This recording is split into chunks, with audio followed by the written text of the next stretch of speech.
আজকে আমি দেখাতে চলেছি দিদুনের রান্নাঘরে মিল্ক কেক রেসিপি। এটা এগ দিয়ে বানিয়েছি আমি, দেখে নিন পরপর স্টেপগুলো।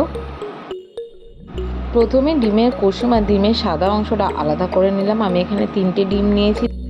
আগে ডিমের সাদা অংশটা ফেটিয়ে নিয়েছি একদম ফেনার মতো, তারপরে আমি কুসুমটাকেও সেম প্রসেসেই করে নিয়েছি একসাথে। পুরো কেকটা তৈরি করতে আমার সময় লেগেছে আধ ঘন্টা। দেখতেই পাচ্ছেন 3টে ডিমের সাদা অংশ অল্প কিছুটাই হয়েছিল, কিন্তু এখন এটা পুরো এক বাটি ভর্তি হয়ে গেছে। ফেনা হয়ে যাওয়ার পর এটাকে আমি একটা বড় বাটিতে ট্রান্সফার করে নিলাম এবং তারপরে আমি তাতে 3টে কুসুম দিয়ে অ্যাড করে সেটাকেও আমি আবার ফেটিয়ে নিলাম ভালো করে। যত ভালোভাবে এটা ফেটানো হবে, মিক্সচারটা হবে, তত সুন্দর আপনার কেকটার সফট হবে আর খেতেও খুব ভালো লাগবে। তাই আপনারা যদি এটা হাতে করেন তাহলে আপনাদের ধৈর্য নিয়ে বেশ অনেকক্ষণ ধরে কিন্তু এটা নাড়িয়ে নাড়িয়ে এরকম কনসিস্টেন্সি আনতে হবে। ঠিক এরকমই ফেনা ফেনা মতো করতে হবে যাতে কেকটা ভালো হয়।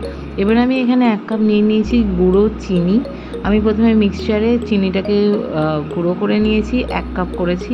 এই 1 কাপ দিয়ে আবার এটাকে আমি ফেটিয়ে নিয়েছি। যা কিছু আমরা অ্যাড করব মনে রাখবেন সব কিছুই তারপরে কিন্তু ফেটিয়ে ভালোভাবে মিক্স করে নিতে হবে।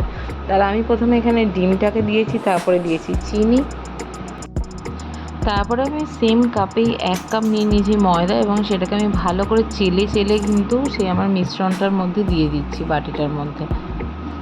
এইখানে কিন্তু ময়দাটা আপনাকে চেলেই দিতে হবে, তা না হলে কিন্তু এয়ার বাবলস চলে যাবে আর দানা দানা মতো থেকে যাবে, কেকটা ভালো লাগবে না।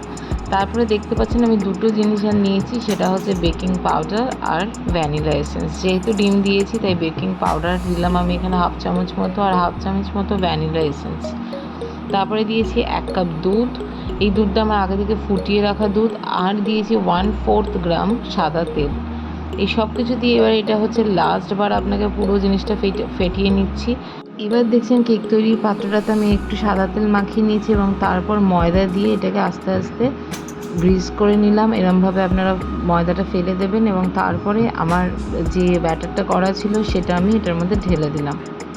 এবার আমি এটা মাইক্রোওয়েভে করেছি, তাই আমি কি করেছি, এটা 6 মিনিট দিয়েছি হতে 100 টেম্পারেচারে। এবার এটা যখন হতে থাকবে, যখন 6 মিনিট হয়ে যাবে আপনারা খুলে একটু টুথপিক দিয়ে দেখে নেবেন। তারপরে আরও আমি কিন্তু এখানে 1 মিনিট দিয়েছি, তাই টোটাল আমার লেগেছে 7 মিনিট মাইক্রোওয়েভে। বিকেলে চায়ের সাথে খাওয়ার জন্য মিল্ক কেক একদম রেডি। আপনারাও বাড়িতে ট্রাই করুন আর ভালো লাগলে আমার এই চ্যানেলটা অবশ্যই সাবস্ক্রাইব করে নেবেন। Thank you.